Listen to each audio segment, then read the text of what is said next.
One. Hello and welcome to our presentation on coaching in the community by Matthew Chase, James Hazel, Adam Lee and Tom Mitchell. This PowerPoint will aim to highlight problems in the community and especially coaching in the community within sport. It will look at four main areas: ethnicity, social class, disability and gender. According to Carrington, ethnicity is the idea of belonging to a certain nationality or cultural group. This can be reflected in sport. For example, Sport England carried out a survey in 2012 and found that across all sports, 89% of players came from a white background. However, in certain sports, a higher non-white background participation rate has been found. For example, in cricket and basketball, 1/3 of players come from a non-white background. A survey taken by the BBC in 2004 showed that over 70% of ethnic minorities wanted to take part in sport, but found facilities were hard to come by or inaccessible for their certain needs. Furthermore, 1 in 10 African or Caribbean individuals found they were racially abused, which put them off playing sport for good. Another problem, as discussed by the key archetypes, is that some individuals are culturally excluded, whether that is by their own culture or the sporting culture itself. The main problem arising from race in sport appears to be racism.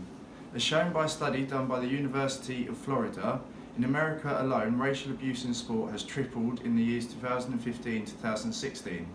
This can be highlighted by Gareth Southgate recently saying that his England players were racially abused, especially as they were young and it was done online. He felt that this crossed the line. Further evidence for this is that in 2017, Spartak Moscow were fined for racially abusive chants against Liverpool in a UEFA Youth League fixture. How this can affect coaching. The effects of racism, lack of suitable facilities and cultural exclusion can be summarised in both long and short term.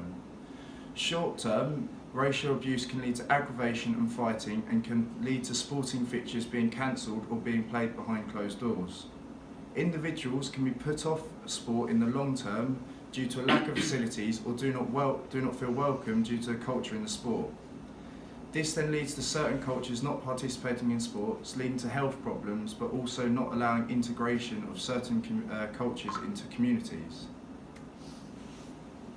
There have, however, been efforts to improve race and ethnicity in sport. For example, the Rooney Rule, which started off in NFL, has now been brought in by the FA, which states that every coaching position and role has to have one black ethnic minority be viewed for the coaching role. Various associations have been set up to encourage different cultures to get involved in sport. For example, the Muslim Women's Sport Foundation has set up with key and core values to help Muslim women in sport. More and more facilities are also being opened in the UK which can cater for all cultures. For example, the Community Cohesion Centre in Dewsbury has a Muslim women's five-a-side tournament once a week. In summary, whilst efforts to diversify ethnicity in sport have been made, few have had a massive effect. Certain problems still remain as some cultures still feel excluded from certain sports, and there are still racial problems on and off the pitch, as well as a majority of coaches still coming from a white background. More needs to be done to understand why these issues still remain despite several policies being put in place and why these policies haven't worked as well as expected.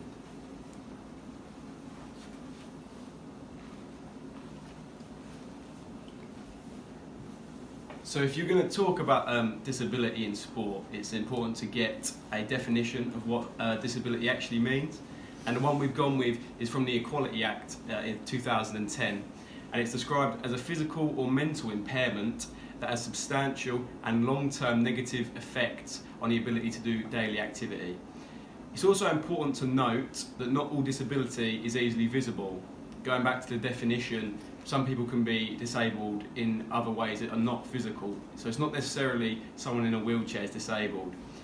Obviously, individuals can be born with disability. Some can lay dormant for years or are progressive, and others become disabled as the result of an injury. Disability in sport. It could be argued that disabled sportsmen are seen as second class. The obvious parallel is to take between the Olympics and Paralympics. However, movements did start to change in 1988. In Seoul, it was the first time ever that the two games have coincided and been hosted in the same city. As a knock-on effect from this, numbers of registered disabled people in Britain rose from 90,000 to 500,000, showing that people were inspired by the athletes competing. It's also important to remember that just because a Paralympic is disabled sport, not all disabled sport happens solely in the Paralympics. There have been many cases of professional athletes competing in able-bodied sports. For example, Jim Abbott, who's pictured here, played Major League Baseball for a number of years, and other various athletes have competed in both the Olympics and Paralympics. The main problems with disability in sport, as Sancho states, is negative stereotyping. It's basically a form of prejudice against people.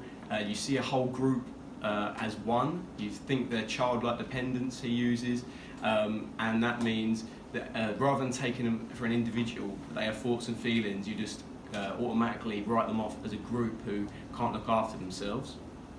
And going back to the idea of inferiority, again, this stems from mostly the fact that during the 2012 Olympics, it was all being broadcast 24/7 on BBC channels, but then when it came to the Paralympics, it was shown on the inferior Channel 4, at least in terms of viewership numbers.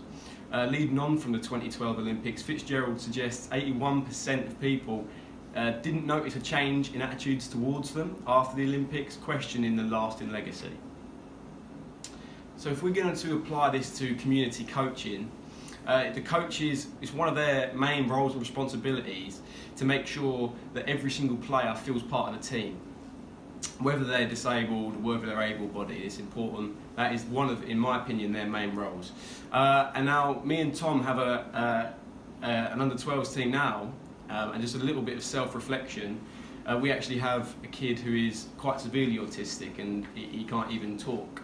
One of the first few training sessions that we had with him, I was explaining to the lads what I wanted them to do in a drill, and he didn't look like he was struggling, so I sent him off, and he didn't have a clue what he was doing. So I tried speaking to him, and he still didn't understand. In the end, he gathered by watching what the others were doing. So a little bit of self-reflection would be, I'd have to probably show him a diagram of what to do next time. And if, as a coach, you fail in your responsibility to make sure everyone feels part of the team, that can lead to contemporary issues such as them leaving the sport and not wanting to stay involved. So, is disability in sport improving? Ever since the Seoul Olympics, there's been a lot of initiatives to try and improve disability in sport. The Roadmap 2025, for example, is one. That's the vision that disabled people will have the same opportunities in both sport and just social life as an able-bodied person by the year 2025. More opportunities in sport and life will obviously increase the higher participation, and the higher coverage of the Paralympics creates positive stereotypes, hopefully destroying some of the negative ones, so that they'll be able to see what disabled people can do rather than focusing on what they can't in terms of sport. And obviously with disabled sport growing bigger each year, only positive things will happen.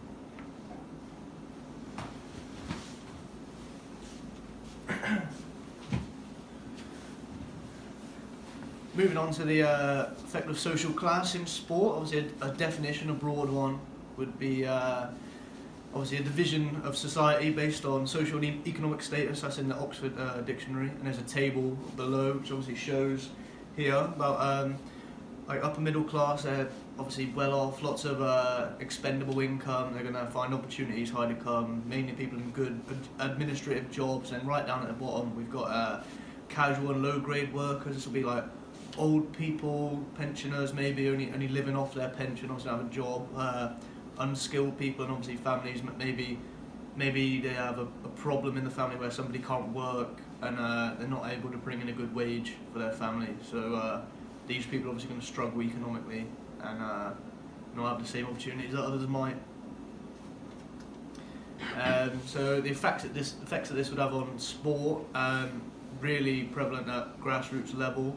Obviously, as I said, we go back to the bottom of the table, the people who obviously on their pension, if they're trying to provide, maybe they're a carer for somebody like a guardian, and they can't provide a full set of golf clubs, for example, and that's a sport that someone who, if they was down at the bottom of the table, they'd pretty much not even be able to, just wouldn't be able to afford to be able to play. The same really, something like equestrian events, you look at them, that's really like dominated by people who have been through private schools.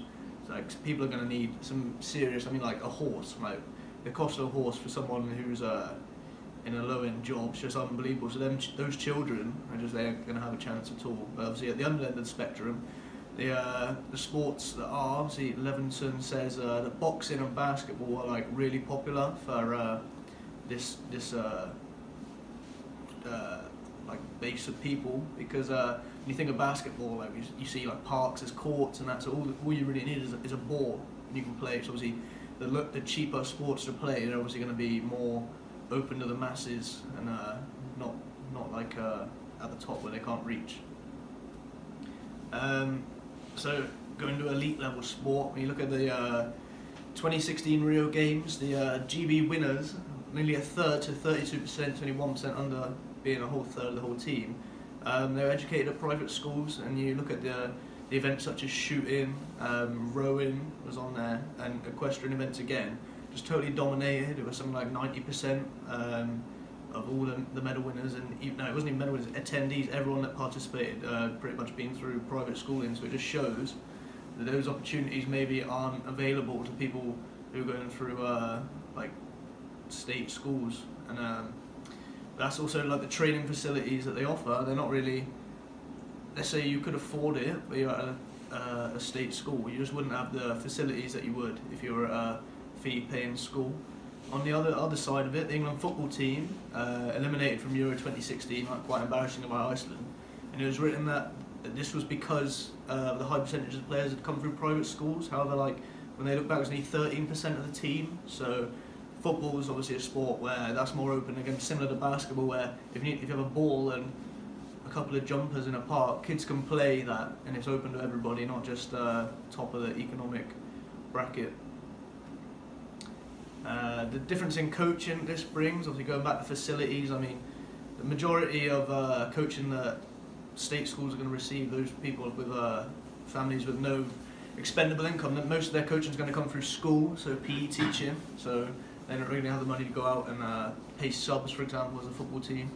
And obviously the fee-paying schools, the facilities are just way off the charts. That's going to bring the coaching up in tandem. Even if the coaching isn't that good, having facilities to push on and work to higher level, do different things, that's going to boost the chance of someone reaching their full potential. Whereas in a school where maybe they don't have the budget or the local council aren't really funding as well, they're just going to have, so they still make it obviously, but the chances are just so much lower. Way to improve this, so to go back to funding, just needs to get funding in schools, clubs. I mean, like when you look at parks and that you see on a Sunday with people playing, it'll just be horrible, like uncut grass. Like if you're trying to perform to the highest level and you're not playing on a great pitch or you haven't got the best equipment, it is going to be harder. And then you look at sports such as golf, we'll go back to that, where you need all the clubs, that's expense. And you look at like a golf club, like as in the club, it's all well kept, so it's just such a difference. There's a coaching group called Street Games. They seek to provide like coach sport opportunities for deprived children, and they reckon that 85% of all their participants are from the top 20% most deprived areas of the UK. So that just shows that the people there offering it to it, like they just have nothing. This is pretty much the only sport that these children are going to be able to play, and they offer sports not just like football and the basketball. They take them abseiling and things like that they wouldn't normally be able to do. So hopefully giving them a boost and a chance of actually making it as a sportsman. But in order to bridge the gap, it really just comes down to funding, giving kids opportunities through schools and sort of things where their parents won't be able to go out and provide them for them.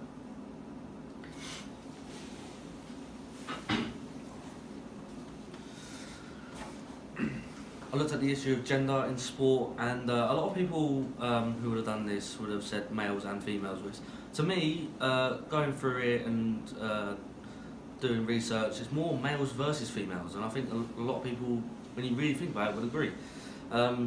Males, when it comes to sport, are the dominant gender. When you go back into history, it's all because of competitiveness and looking masculine. That was the main thing. Men had to look masculine, whereas females really take part, and as stereotypical as it is, they'd be at home with the kids, and especially really in the past. And as Davis and Weaving said, sport is a place for males to show their masculine character qualities. Qualities such as competition, aggression, and the two main ones that really stood out to me were repression and pain and emotion. Men being men don't show that they're hurt, don't show their emotion, don't want to be upset, anything like that. So it's really interesting to read. Another thing I found really interesting is gender-focused sports. More saying that sport is made for a specific gender. Every sport in the world can be tackled by both genders, but there are some sports that are definitely, as you can tell, focused at one gender. And the main one I found here was World's Strongest Man competition. World's Strongest Man's been about for about 30-40 years now, and is really considered a masculine sport, and is viewed by a lot of people. The winner, the current holder, is a man called Eddie Hall, and he partakes in events such as the airplane pull and the deadlift, which really just test strength and how masculine someone can be, and who is the strongest man on the earth. That is it. The difference where the males and females come into this sport now is that the final was watched by over 250 million people, which is a staggering amount, and Eddie Hall also won £200,000 for winning the competition. He also now does tours, and he's getting publicity. He's on TVs, on radios, and anywhere. He's getting a lot of publicity. The exact same competition, but now for females. The winner, the current holder of that, is called Donna Moore. She's won it 2 years in a row, which is more than Eddie Hall's won. However, there's no media attention on her. There's no TV appearances, no even high sort of interviews for her. Donna won as a reported amount of 15 to 20,000 on winning the competition. Unlike Eddie Hall's, who won 200,000, is a staggering difference. And the competition wasn't even televised. The BBC televised it once, decided it got no viewers. Compared to the 250 million that the men got, you really think that is staggering, considering they're doing the exact same events. They're not lifting as much and everything like that, but exact same events, exact same sport, just the gender was different and didn't get as many viewers. Sorry. What was interesting is the Women's Sport and Fitness Foundation estimates that in 2013, 25 years ago, women's sports only received 7% of total coverage in the UK on TV, and that's ridiculous. So 93% of sport you see on TV is men.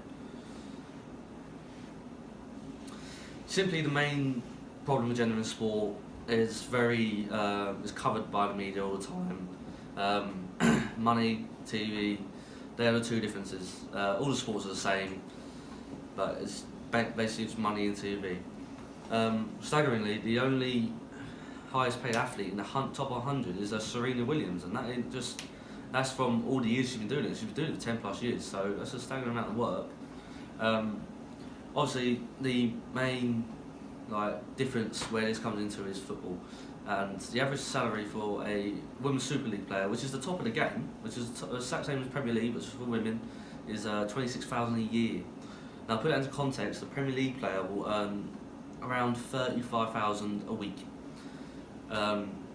Put it together, that's incredible. So, male is earning ridiculous amounts more a year, and it's well documented that some of the women players who don't earn $26,000 a year have to work 2 jobs, so they can't train all the time. They have to look after kids, and the male just has a perfect life playing his favourite sport, getting ridiculous amounts of money for it, and yeah. But also, the average wage for any other job in the UK is 28,000. So professional athletes are getting less than just the average worker, right? And That is staggering. And Higgins and Regan, they pointed out that if you pay men more money for the same sport, doing the exact same minutes, exact same work, pay more money to men, then women have less incentive to push themselves, and it discourages future participation. In terms of TV and media, there is actually a boost. They have actually got a lot more viewers this time. The FIFA Women's World Cup in 2015 gathered 12.4 million, which is for women's sport. That's incredible. If really put that to it, is double what the previous World Cup was. But then you look at again the male side of it, and almost 700 million watched one match between Barcelona and Real Madrid, and that won a final. It was just a league game, and that is ridiculous. Like, it's that same sport. Everyone loves the sport of football, but men, you just want to watch the men more, and it's staggering to see. And how many games are televised around the world? 168 for men in a normal season, 56 for the women. Again, how they're supposed to get more, how they're supposed to showcase their skills and attract more viewers with so little coverage. It's not really fair when you think about it, but now, you go into the community, the women participation numbers have risen so much, and they continue to rise rapidly, which is amazing. 260,000 more people since 2015 now taking part in sport, which is 260,000 more girls aged 5 to 12, sorry. And the most popular sport now being football, overtaking netball. And Sport England have launched an initiative called This Girl Can, and that is more outside of school, clubs on the weekends, grassroots level, trying to get in. And the difference, there's another one from Youth Sport Trust called Girls Active, and that is more in the schools and PE teachers, and they'll send people into schools to get girls into football, sport, sorry. Smith pointed out that many young girls are too afraid to embarrass themselves when partaking in sport, and that's ridiculous when you think about it. They're more embarrassed. They're more thinking, "Oh, I don't want to be embarrassed here," instead of trying the actual sport. So that is actually taking them away from playing the sport. Boys, on the other hand, flying, excelling. They are participating every year, year in, year out. A lot of clubs, everyone's available. Is brilliant for boys. Keep going, yeah. Improvements, as aforementioned. Money is getting better for women. They are getting more money on average. There's 15,000 up for women's sport, football, which is brilliant. The viewers also up, as I mentioned. The FIFA World Cup is doubled the last World Cup, so they're expecting to do that again, which will be incredible. Near on 30 million. 3 million more girls than 25 years ago are now participating in sport, and that is brilliant. And yeah, hopefully both genders can carry on participating, and we get more people in sport. And the main goal will be to get competitive and make sure England and the UK can bring home medals and trophies for the future. And these are just some of our references.